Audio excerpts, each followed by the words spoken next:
Vamos a estar repasando un poquito de historia porque se viene el aniversario de una fecha muy importante, 25 de mayo de 1810. Y nos vamos a ir a nuestro móvil en vivo con Lucía Modotti para repasar un poco de historia, para repasar un poco qué es lo que ocurría días previos a este 25 de mayo y también qué es lo que pasaba en Santa Fe en esos días previos y cómo lo podríamos llegar a vincular con lo que ocurre en la actualidad. ¿Cómo va, Lula? ¿Qué tal, Emi? Retomamos entonces para cumplir con lo que prometimos. Vamos a escuchar a una persona que realmente sabe explicar lo que pasaba el 25 de mayo de 1810 y es nada más y nada menos que el historiador Alejandro Damianovich. Alejandro, muchísimas gracias por tu tiempo. Para hablar del 25 de mayo, si te parece, centrándonos primero en Santa Fe, el lugar donde estamos, en qué contexto nos encontraba como provincia, como lugar ese 1810. Bueno, Santa Fe dependía de la gobernación de Buenos Aires, ¿no? Era una tenencia de gobernación. Estábamos pendientes de lo que ocurría porque había una crisis de la monarquía que ya se venía dando desde que Francia invade España en 1808 y el rey es capturado por Napoleón. De manera que esa gran crisis de la monarquía impacta en Santa Fe. Para colmo, el virrey Liniers en 1809 era francés, de manera que generó oposición y fue motivo de una revolución, de un alzamiento de Martín de Álzaga. Y acá en Santa Fe, que lideraba Francisco Antonio Candioti, se solidarizan con ese movimiento de Álzaga y hay inquietudes en 1809. Pero en 1810, cuando en Buenos Aires ocurre el movimiento revolucionario, Santa Fe es como que está en otro asunto. Porque el 28 de mayo de 1810 se reúne el Cabildo para abrir unos pliegos que han llegado de Buenos Aires, enviados por el virrey Cisneros, que autorizaban a un vecino importante, Francisco Tarragona, para ser candidato a diputado para representar al Río de la Plata, pero en la Junta Central de Sevilla, en España. De manera que mientras acá se estaba festejando seguramente que Tarragona podía llegar a ser diputado del Río de la Plata en España, en Buenos Aires ese virrey que había autorizado esto ya no era tal, y había una junta revolucionaria que le iba a disputar el poder al Consejo de Regencia que se constituyó en España, en Cádiz, después de que se disuelve la Junta Central de Sevilla debido al avance de las tropas napoleónicas. Eran dos contextos diferentes debido al delay de aquellos tiempos, ¿no? Claro. Demoraba mucho en trascender algo que ocurría en Buenos Aires y recién a principios de junio, el 4 de junio, llega el coronel Espíndola con los pliegos que traían la circular del 27 de mayo y que pedía a las ciudades y a las intendencias que enviaran diputados para sumarse a la Junta de Buenos Aires. ¿Qué hicieron en Santa Fe? Bueno, confirmaron a este señor Tarragona, que antes iba a ir a España, o que existía la posibilidad de que fuera a España a representar al Río de la Plata en la Junta Central de Sevilla o el Consejo de Regencia, lo eligen para representar a Santa Fe en la Junta de Buenos Aires.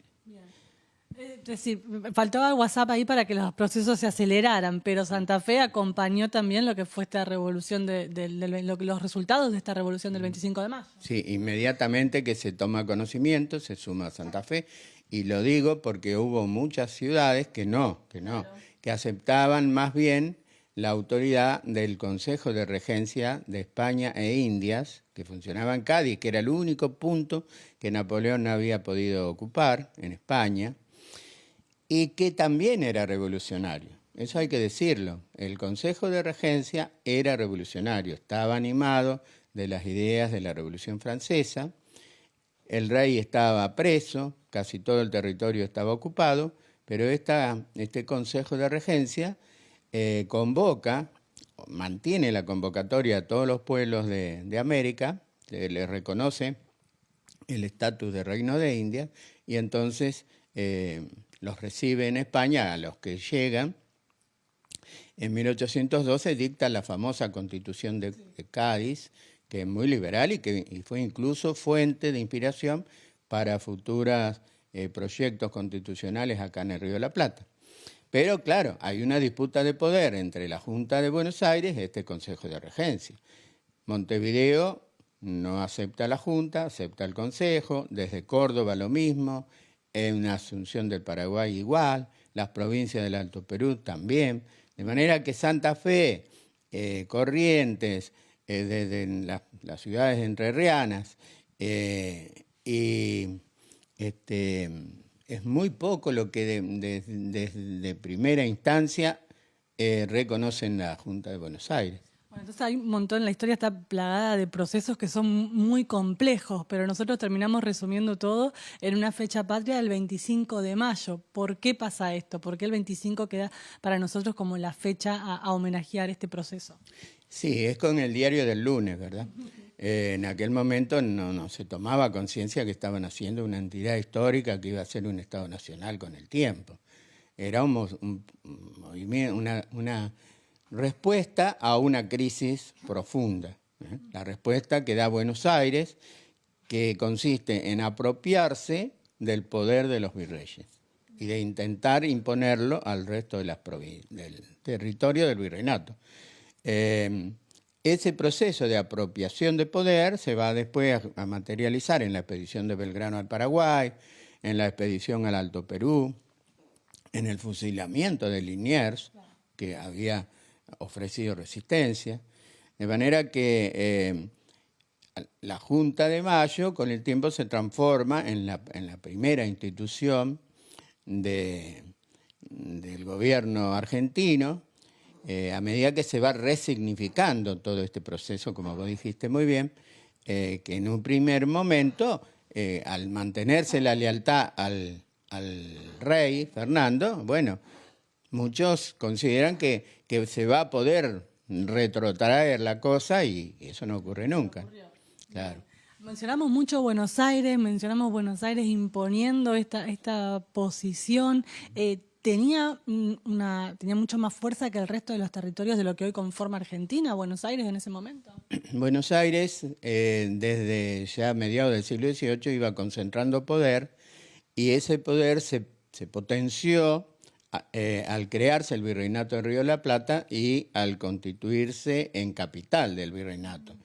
Y al abrirse el puerto de Buenos Aires, comienza un crecimiento exponencial que la diferencia claramente del resto.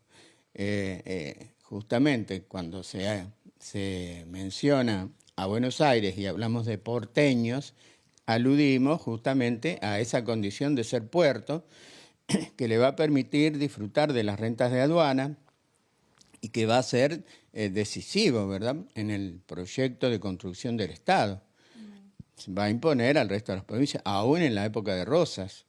En la época de Rosas, si bien Rosas se diferencia de los unitarios como Rivadavia, termina de igual manera haciendo valer el peso de Buenos Aires, el peso de los recursos de la aduana frente a las otras provincias.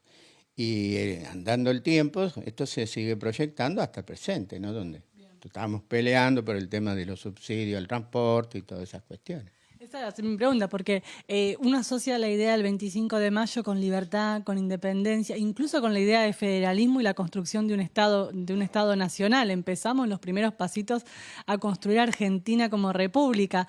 Sin embargo, siempre se menciona o sobresale Buenos Aires.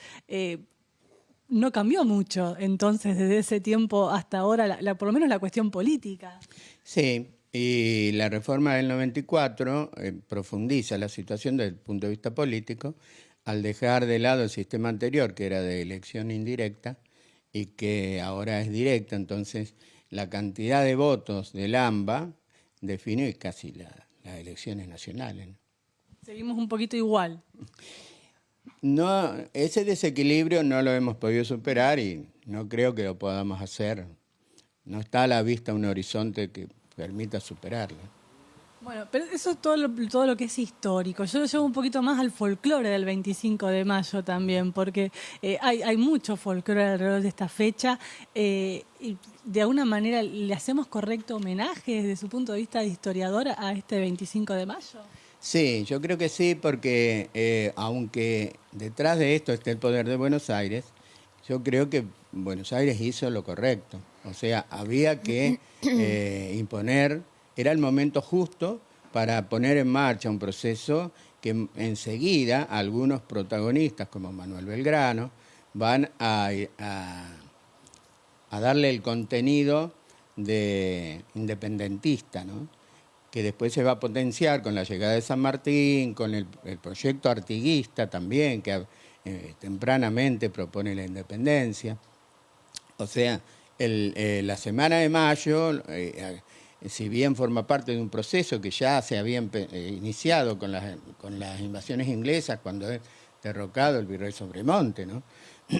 Ahí comienza, después hay distintos momentos de apropiación de poder. Uno cuando Sobremonte es derrocado después de las invasiones inglesas, después cuando es sostenido Liniers por los criollos frente a los españoles de Buenos Aires que intentan derrocarlo, después cuando ocurre lo de mayo de 1810 y algo muy importante en junio, cuando se desconoce la autoridad del Consejo de Regencia.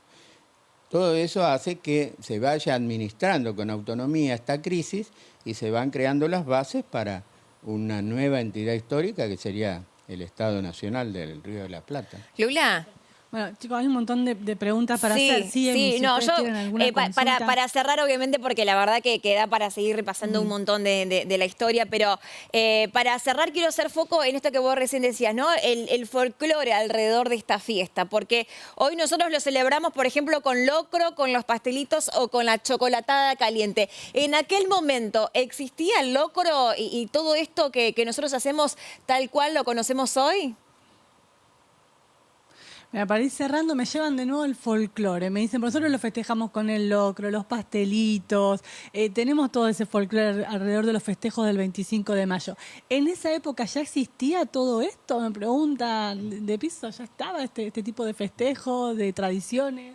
Bueno, toda la parte gastronómica, bueno, era más burda, pero coincide, ¿verdad? Las empanadas, el asado, el churrasco, como se decía, el locro, que era una comida más bien popular, era la olla que estaba siempre en el fuego y a la que se le agregaba lo que había, ¿no? No respondía estrictamente a las recetas que hoy observamos. Y los aniversarios de 1810 dieron lugar a conmemoraciones y a festejos, ¿no? Sobre todo ya en 1813, cuando digamos, el tercer aniversario.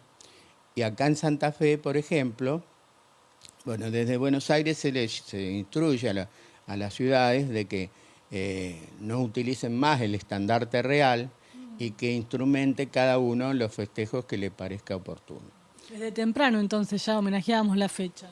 Sí, efectivamente. Pero fíjate que en 1811 el teniente de gobernador, el 25 de mayo, informa y dice, el paseo del estandarte real tuvo gran lucimiento. Y en 1813 el teniente de gobernador, que era Beruti, el de French y Beruti, distribuye entre los chicos de las escuelas banderitas argentinas, las banderitas de Belgrano. O sea, ya, a pesar de que todavía no estaba autorizada la bandera, ¿no? Entonces ya uno está viendo cómo rápidamente se va tomando forma la idea de la independencia nacional, ¿no? Básicamente con la escarapela, de alguna forma, como le decimos, ya usando ese símbolo que estamos tan acostumbrados a usar. Sí, esto de las banderitas nacionales, que pagó el mismo Beruti de su bolsillo, según dicen las actas del Cabildo, es un dato que hemos hecho circular el año pasado, creo, por primera vez. Porque nosotros tenemos una colección de actas que estaba incompleta. Las últimas actas las individualizamos hace años en Buenos Aires en una casa de antigüedades. Entonces muchos historiadores importantes como Llanelo, López Rosa, Busaniche, no tuvieron conocimiento de esto del Cabildo del 28 de mayo y de estas banderitas. Las podemos ahora, claro, lo conocemos ahora porque tenemos esas actas que es un material valiosísimo, ¿no?